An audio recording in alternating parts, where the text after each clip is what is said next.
Welcome back, class, to the Polity Lakshmikant series. So, the next chapter of Polity is Fundamental Duties of Part 4th A, and the article is 51A. So, the fundamental duties does not contain in the original constitution, means original constitutions contain only the fundamental rights but not the fundamental duties. In 1976, fundamental duties were added to the Constitution by the 42nd Constitutional Amendment Act 1976 on the recommendation of Swaran Singh Committee, and one more fundamental duty was added by 86th Constitutional Amendment Act 2002. The fundamental duties are inspired by the constitution of erstwhile USSR and the Japanese.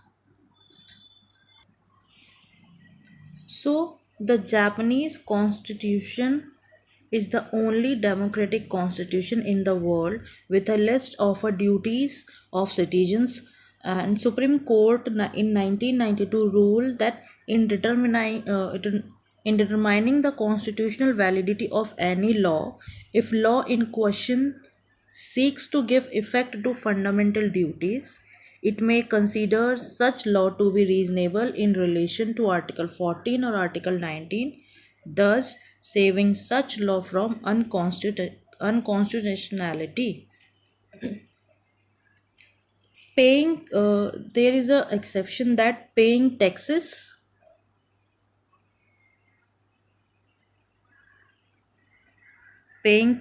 and voting in elections are not included in fundamental duties, and fundamental duties help the courts in examining and determining the constitutional validity of a law.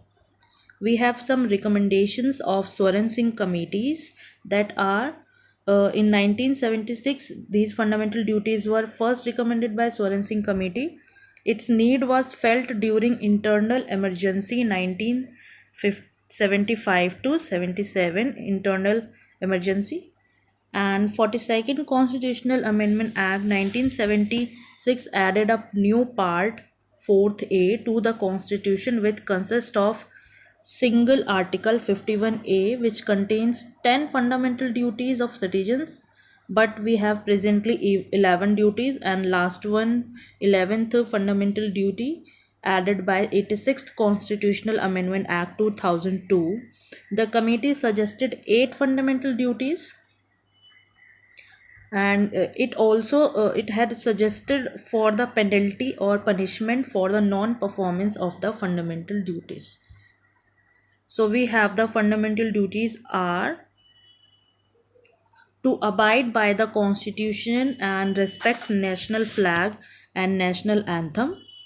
We have a respect national flag and national anthem, these two, but there is no about for national song.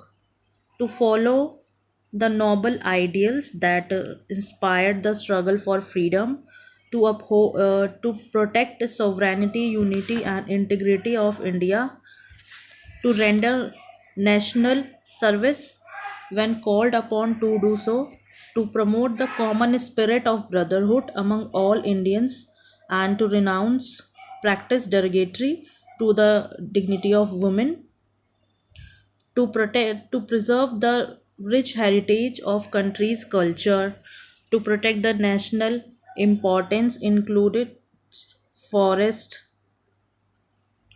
lakes, wildlife, etc., to develop scientific temper, humanism, and spirit of reform and inquiry, to safeguard public property, to strive towards excellence, to provide opportunity for education to his childhood between age of 6 to 14 years. This last fundamental duty added by 86th Constitutional Amendment Act 2002. So we have some important features of fundamental duties, and these features are they are confined to only citizens, not to the foreigners, and they are non-justiciable by courts. However, Parliament can enforce through suitable legislation, and these the two exceptions which I already told you, that duty to pay taxes and voting in the election are not the part of fundamental duties. So we have complete this chapter. We will write back with the another chapters of polity, Lakshmikant.